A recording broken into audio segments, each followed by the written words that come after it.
ஓம் ஸ்ரீராம ராம ராமேதி ரமே ராமே மனோரமே சகசிரநாம தத்துல்யம் ஸ்ரீராமநாம வராணனே. உலகம் யாவையும் தாமுழா வாக்கலும் நிலைபெறுத்தலும் நீக்கலும் நீங்களா அழகிலா விளையாட்டுடையார் அவர் தலைவர் அன்னவர் கேசரன் நாங்களே. எத்திர எத்திர ரகுநாத கீர்த்தனம் தத்திர தத்திர கிருத்தமாஸ்தகாஞ்சலிம் வாஷ்பவாரி பரிபூர்ணலோச்சனம் மாருதிம் நமது ராட்சசாந்தகம். அஞ்சிலே ஒன்று பெற்றான் அஞ்சிலே ஒன்றை தாவி அஞ்சிலே ஒன்று ஆறாக ஆரியர்க்காக ஏகி அஞ்சிலே ஒன்று பெற்ற அணங்கை கண்டு அயலாரூரில் அஞ்சிலே ஒன்றை வைத்தான் அவன் எம்மை அழித்துக் காப்பான். இன்னைக்கு நம்ம கம்பராமாயணத்துல பாலகாண்டத்துல மிதிலை காட்சி படலத்துல 105வது பாடல் பார்க்க போறோம். மாண்ட மாதவத்தோன் செய்த வலனையே மனத்தின் எண்ணி பூண்ட மாதவத்தன் ஆகி அரசர்கோன் பொலியும் நீர்மை காண்டலும் அமரர் வேந்தன் துணுக்குரு கருத்தினோடும் தூண்டினன் அரம்பயம்மாருள் திலோத்தமை எனும் சொல்மானை. இதுதான் பாட்டு. இப்ப நம்ம பதம் பிரிச்சு பொருள் பார்க்கலாம். அரசர் கோன், இவ்வாறு அரசர் தலைவனான கௌசிகன் மாண்ட மாதவத்தோன் மாட்சிமை பெற்ற மாதவத்தான வசிஷ்டன் செய்த வலனையே பெற்ற வெற்றி செயலையே மனத்தின் எண்ணி மனத்திலே இடைவிடாது சிந்தித்து பூண்ட மாதவன் ஆகி மேற்கொண்ட பெருந்தவம் புரிந்தவனாய் பொலியும் நீர்மை காண்டலும் திகழும் தன்மையை நோக்கிய அளவில் அமரர் வேந்தன் தேவர் தலைவனான இந்திரன் துணுக்குறு அச்சம் மிகுந்த கருத்தோடு அரம்பை மாருள் அரம்பை ஆகிய முதலிய தெய்வ பெண்களுள் திலோத்தமை என்ற சொல்மானை புகழ்கொண்ட மான் போன்ற பெண்ணை தூண்டினான். அக்கௌசிகன் தவத்தை கலைக்கும் பொருட்டு ஏவினான். இப்ப நம்ம இந்த பாட்டுல இருக்கக்கூடிய நயங்களை பார்க்கலாம். அதாவது மாண்ட மாதவத்தோன் அப்படின்னு வருது. அந்த இடத்துல மாண்ட அப்படிங்கிறது பெயரெச்சம். நம்ம ஏற்கனவே பார்த்திருக்கோம்ல. அதாவது பெயரெச்சம், அதனை தொடர்ந்து ஒரு பொருள் எஞ்சி நிற்கும். அதனை தொடர்ந்து ஒரு பெயர் சொல் வந்ததுன்னா அது பெயரெச்சம். அந்த மாதிரி இங்க மாண்ட யாரு? மாண்ட மாதவம் புரிந்த இது வசிஷ்டனை சொல்லும் பொழுது மாண்ட மாதவத்தோன் அப்படின்னு சொல்றாரு. இந்த இடத்துல மாண்டல் அப்படிங்கிற சொல்லுக்கு மாண்புங்கிறது தான் மாண்ட அப்படின்னு ஆயிருக்கு. அது ரெண்டு விதமாவும் பொருள் சொல்ல முடியும். ஒண்ணு மாளுதல் அப்படின்னா மரித்தல்ங்கிற பொருள். அவர் மாண்டு விட்டார் அப்படின்னா இறந்து விட்டார்னு பொருள் ஆயிடும். அப்படியும் அர்த்தம் இருக்கு. ஆனா அந்த அர்த்தத்துல இங்க வரல. இங்க மாழ்தல் அப்படிங்கிறது மாண்டல் அப்படின்னு வரல, மாண்பு அப்படிங்கிற சொல் தான் வந்திருக்கு. அதனால நம்ம அர்த்தம் சரியா புரிஞ்சுக்கணும். மாண்ட மாதவத்தோன், அதாவது இங்க வசிஷ்டர் அவருடைய வலனையே மனத்தின் எண்ணி விஸ்வாமித்திரர் பாக்குறாரு. நம்ம ஒரு ராஜா, உலகையே ஆண்ட ராஜாவாக இருந்தாலும் முனிவருக்கு, இந்த ரிஷிக்கு நிகராக வரலையே, நம்ம நம்ம நம்ம பிரயோகிச்ச அஸ்திரம் எதுவுமே ஆகலையா, ஒண்ணுமே ஆகல அப்படின்னு சொல்லி தவம் புரிய போனார் கிழக்கு திசை நோக்கி அப்படின்னு பார்த்தோம்ல சென்ற பாடல்ல. அதை ஏன் அப்படி பண்றாரு? அவர் மனசுல என்ன நினைக்கிறாரு? இவருடைய வல்லமை, இந்த இடத்துல வலனையே அப்படின்னா வல்லமையே, வலிமையே அப்படிங்கிற பொருள். அவருடைய வலிமைக்கு நிகராக நம்ம இல்லையே அப்படின்னு மனசுல நினைச்சு பூண்ட மாதவத்தன் ஆகி, இந்த இடத்துல பூணுதல் அப்படின்னாலே விரதத்தை மேற்கொள்ளுதல், தவத்தை மேற்கொண்டு செய்தல் அப்படின்னு. இங்க பூண்ட மாதவத்தன் அப்படிங்கிறது விஸ்வாமித்திரரை குறிக்குது. அவர் என்ன பண்றாரு? தவம் மேற்கொள்றாரு. இதை கண்ட இந்திரன் அரசர்கோன் பொலியும் நீர்மை காண்டலும் அப்படின்னா, இவருடைய நீர்மை அப்படின்னாலே தன்மை அப்படின்ற பொருள் இருக்கு. பொலிவு அப்படின்னா இவருடைய இந்த தன்மை. இந்த மாதிரி அரசர்கோன், ராஜாக்கெல்லாம் ராஜா, சக்கரவர்த்தியான விஸ்வாமித்திரர் இப்படி இந்த மாதிரியாக தவம் புரிகிறாரே அப்படின்னு இந்திரன் பார்த்து அவன் அமரர் வேந்தன் துணுக்கம் அப்படின்னாலே அச்சம்னு அர்த்தம். அதாவது துணுங்குதல் அப்படிங்கிற சொல் தான் இது செய்யுள் விகாரம், வலித்தல் விகாரம் பெற்று துணுங்குதல் அப்படிங்கிறது தான் துணுக்கு அப்படின்னு மாறி இருக்கு.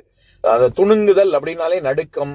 அப்புறம் நம்ம அப்படியே, அதாவது என்ன சொல்றது, நமக்கு வைப்ரேட் ஆகுது, கிடுகிடுன்னு நடுங்குறோம் அப்படின்னு சொல்றோம்ல, அந்த நடுங்குற வைப்ரேட் ஆகிறதுக்கான தமிழ் வார்த்தை உள்ளோசை. உள்ளுக்குள்ள எனக்கு திக்குன்னு இருக்கு அப்படின்னு சொல்றோம்ல, அந்த மாதிரி அந்த நடுக்கத்துக்கு தான் துணுங்குதல் அப்படின்னு பேரு.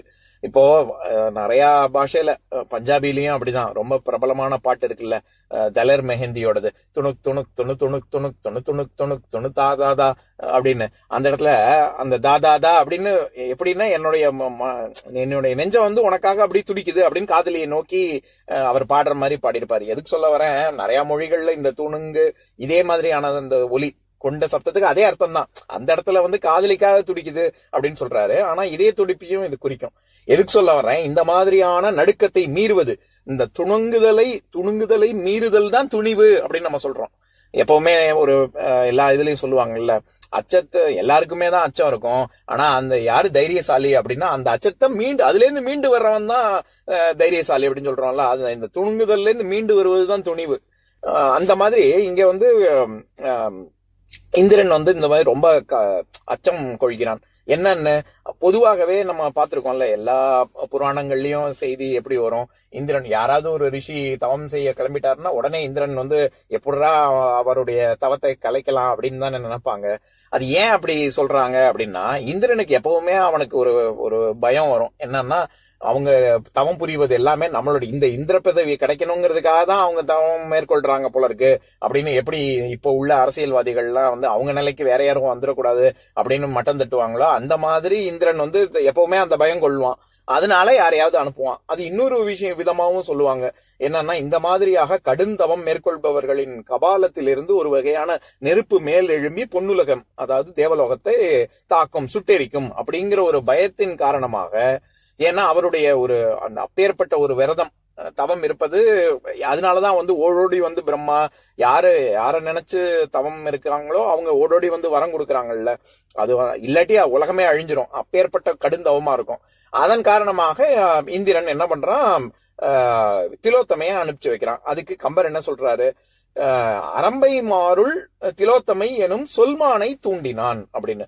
இந்த இடத்துல சொல்மான் நம்ம எல்லாருக்கும் தெரியும், புள்ளிமான், கவரிமான் இதெல்லாம் கேள்விப்பட்டிருக்கோம். அது என்ன சொல்மான் அப்படின்னா, அந்த இடத்துல சொல் அப்படிங்கிறது புகழ குறிக்குது. இப்ப நம்ம பொதுவா சொல்லுவோம்ல, ஊர் பூரா உங்க பேச்சாத்தான் இருக்கு, எல்லாம் ஊர்லயே உங்களை பத்தி தான் பேசிக்கிறாங்க அப்படின்னா என்ன அர்த்தம், பேசிக்கிறாங்கன்னா திட்டுறாங்கன்னு அர்த்தம் இல்ல.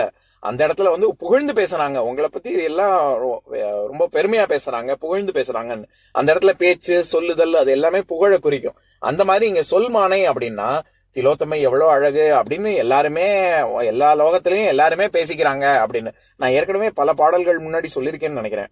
அதாவது தேவலோக கன்னிகைகள் எல்லாருக்குமே பேர்காரணம் உண்டு. இப்போ ரம்பா அப்படின்னு சொன்னா அது ரமிக்க செய்பவன், இது ராமா அப்படிங்கிற சொல். ரமா பெண்ணா சொல்லணும்னா ரமா, ஆண் பால்ல சொல்லணும்னா ராமா அப்படிங்கிற பெயர் பார்க்கும்போது தானே நம்ம பார்த்தோம்ல. சாப்பாட்டு ராம அப்படிங்கிற உதாரணம் கூட நான் சொல்லியிருப்பேன். அதாவது ரொம்ப பிடிச்சிருக்கு, எல்லாருக்கும் பிடித்தவன் அப்படிங்கிற பொருள். அதேதான் ரம்பாங்கிற சொல்லுக்கும். அதே மாதிரிதான் மேனகை அப்படின்னா மேனகா, சம்ஸ்கிருதத்துல மேனகா, தமிழ்ல மேனகை. அதாவது மேனகா அப்படின்னா எனக்கு ஈடு நான் தான், எனக்கு முன்னாடியே என்னை போல் அழகானவள் பிறந்ததில்லை, இனியும் பிறக்க போவதில்லை. அன்பேரலல்டு பியூட்டி, வேற யாருமே தனக்கு நிகர் தான் அப்படின்னு சொல்றாங்கல்ல, மேனகாங்கிற சொல்லுக்கே அதுதான் அர்த்தம். அந்த மாதிரி திலோத்தமை, இது ஊர்வசினா ஊரை வசியம் செய்யக்கூடியவள், அப்பேற்பட்ட பேரழகி, கட்டழகு கொண்டவள் அப்படின்னு. அந்த விதத்துல திலோத்தமை, தில்லுனாலே எள்ளுன்னு அர்த்தம். அதனாலதான் தில்லுங்கிறதுல அதுல இருந்துதான் தைலம்ங்கிற வார்த்தை வந்திருக்குன்னு கூட நம்ம முன்னாடி பார்த்திருக்கோம். அந்த தில்லு அதாவது எள்ளளவும் பிரம்மா எப்படி திலோத்தமையை படைச்சாருன்னா எள்ளளவு இருக்கு, உலகத்துல இருக்கிறதுலயே உத்தமமானது தில் கூட்டல் உத்தமம், அதுதான் திலோத்தமை. உத்தமமான விஷயங்கள் எள்ளளவு, எல்லா விஷயங்கள்ல இருந்தும் உத்தமமானதை எல்லாத்தையும் சேர்த்து வச்சு ஒரு பெண் வடிவம் கொடுத்து உயிர் கொடுத்தார் பிரம்மா அப்படிங்கறதுதான் புராண செய்தி. அப்பேற்பட்ட பேரழகி அவள் அப்படின்னு, அதனாலதான் திலோத்தமைன்னு பேரு. எதுக்கு சொல்ல வரேன், அப்படி எல்லாருமே எவ்வளவு அழகு அப்படின்னு பேசுவாங்க அப்படிங்கறதுனால சொல்மானை தூண்டினான் அப்படின்னு சொல்றாரு. நீ போய் இந்த கௌசிகனின் தவத்தை கலைத்து விட்டு வா அப்படின்னு ஏவினான் அப்படின்னு சொல்றாரு கம்பர். இப்ப நான் பாட்டை இன்னொரு தடவை படிக்கிறேன், கேளுங்க. மாண்ட மாதவத்தோன் செய்த வலனையே மனத்தின் எண்ணி பூண்ட மாதவத்தன் ஆகி அரசர்கோன் பொலியும் நீர்மை காண்டலும் அமரர் வேந்தன் துணுக்குறு கருத்தினோடும் தூண்டினன் அரம்பை மாருள் திலோத்தமை எனும் சொல்மானை. இன்னொரு நாள் இன்னொரு பாட்டு பார்க்கலாம். ஓம் சாந்தாகாரம் புஜகசயனம் பத்மநாபம் சுரேஷம் விஸ்வாதாரம் ககனசத்ரசம் மேகவர்ணம் சுபாங்கம் லக்ஷ்மீகாந்தம் கமலநயனம் யோகி ஹிருத்யானகம்யம் வந்தே விஷ்ணும் பவபயஹரம் சர்வலோகைகநாதம். உம்பரோடு இம்பர்காரும் உலகம் ஓர் ஏழும் ஏழும் எம்பெருமான் என்று ஏத்தி இறைஞ்சி நின்று ஏவல் செய்ய தம்பியரோடும் தானும் தருமமும் தரணி காத்தான் அம்பரத்து அனந்தர் நீங்கி அயோத்தியில் வந்த வள்ளல். ஓம் பூர்ணமதः பூர்ணமிதம் பூர்ணாத் பூர்ணமுதஸ்யதே பூர்ணஸ்ய பூர்ணமாதாய பூர்ணமேவாவசிஷ்யதே. ஓம் சாந்தி ஷாந்தி ஷாந்திः. ஓம் சர்வேஷாம் ஸ்வஸ்திர்பவது சர்வேஷாம் சாந்திர்பவது சர்வேஷாம் பூர்ணம் பவது சர்வேஷாம் மங்களம் பவது. ஓம் சாந்தி ஷாந்தி ஷாந்திः. ஓம் சர்வே பவந்து சுகினः சர்வே சந்து நிராமயாः சர்வே பத்ராணி பஷ்யந்து மா கஷ்சித் துக்கபாக் பவேத். ஓம் சாந்தி ஷாந்தி ஷாந்திः.